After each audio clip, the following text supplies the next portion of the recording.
U.S. President Donald Trump could not have thought that Sir would be so embarrassing.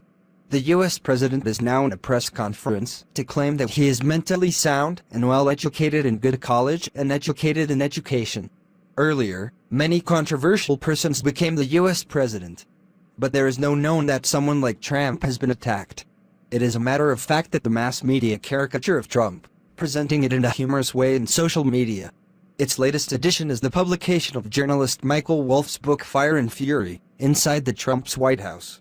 Wolff's book created the most embarrassing situation for the Trump. It will provoke the opposite of the trumpet.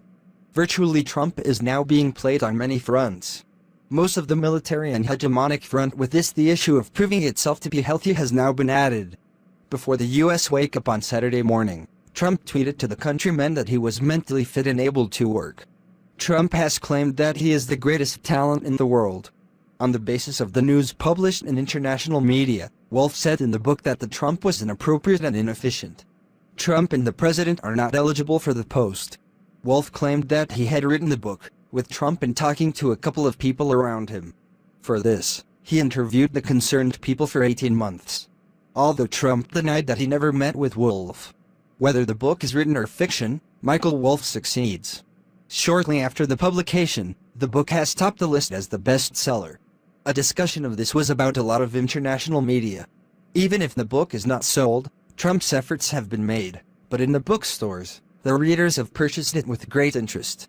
On the other hand, online vendor company Amazon has removed the readers' comments with the book on their website. The book is of interest to Europe, the Middle East, or the Far East throughout the United States. Wolff claims in an interview with the BBC that he published the book, publishing all the trophies of the Trump in the White House. While criticizing Fire and Fury, American biographer Michael D'Anthony also said that Wolff's book has made a big push in the image of Trump. Anthony also commented that Trump was presented as a fool, idiots, and people around him as a clown. There is a point in the formation of the image of rulers in politics. It was tried by the ruling party to form a strong and positive image of any ruler. Again, the attempt of constructing a negative image from opposing doctrine has been tried. Fire and Fury highlighted the ridiculous and playful aspects of Trump character from that side. As already mentioned, Trump has to fight in many fronts now. The United States has a communication with the internal changes in Saudi Arabia's politics. Talks about the US and Iran's protests recently. There was talk of commenting on Trump-Pakistan also.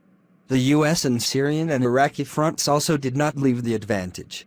US policy on the question of Jerusalem has been condemned worldwide. Meanwhile, the White House's comments on the personal affairs of the Trump and its comments against the White House officials are not very pleasant for the US foreign policy. The US administration will have to fight in front of both the front and the outside. The American public must believe their president is mentally healthy. Now, unlike the US neoconservatives, neocon propaganda, Muslims say that Islam does not mean terrorism. First of all, Wolff writes the book on the true story. He compiled the interview with White House officials. Another may be, Wolff wrote mere propaganda books from imagined thoughts. Whatever happens, it has become the loss of the damaging American hedgehog. This book will make the idle Trump image more ridiculous. Trump has become a laughable person.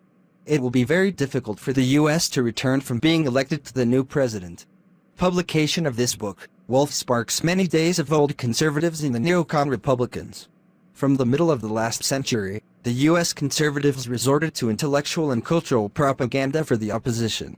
The use of this policy of the U.S. administration has often been seen in many times for the necessity of military aggression or to drop the government of anti-doctrine. During the war, we saw in the war-based films of Afghanistan or Vietnam, the protagonist Rambo alone is hitting the enemy. Apparently these seem to be 10 films of war, but they were not shown as those enemies of the left or Marxists. Those cultural propaganda had an important role in the collapse of the Soviet Union. Cultural propaganda played a significant role in creating anti-communism attitude all over the world. In this case, the book of the famous neoconservative, Samuel Huntington's Conflict of Civilization. Huntington's book has a profound role as the next step in the establishment of the postmodern U.S. hegemony of the Soviet Union. Today, the conflict of civilian civilization was predicted in the conflict of civilization with the Arab and European or Christian civilizations. Publication of this book, Wolf sparks many days of old conservatives in the neocon Republicans. From the middle of the last century, the U.S. conservatives resorted to intellectual and cultural propaganda for the opposition. The use of this policy of the U.S. administration has often been seen in many times for the necessity of military aggression or to drop the government of anti-doctrine. During the war, we saw in the war-based films of Afghanistan or Vietnam, the protagonist Rambo alone is hitting the enemy. Apparently these seem to be 10 films of war, but they were not shown as those enemies of the left or Marxists. Those cultural propaganda had an important role in the collapse of the Soviet Union. Cultural propaganda played a significant role in creating anti-communism attitude all over the world. In this case, the book of the famous neoconservative, Samuel Huntington's Conflict of Civilization. Huntington's book has a profound role as the next step in the establishment of the postmodern U.S. hegemony of the Soviet Union. In the Conflict of Civilization, the conflict of Islamic civilization with the Arab and European or Christian civilization was predicted. In today's counterterrorism conflict we see its image.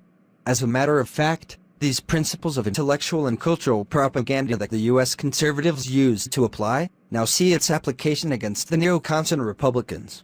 Michael Wolff's book is one of his greatest examples. Perhaps Wolff neocons have not taken this concept consciously. The book has been written for attracting attention and commercially benefiting everyone. But the curve and change in history is very diverse, automatic and sometimes come back to the ruthless.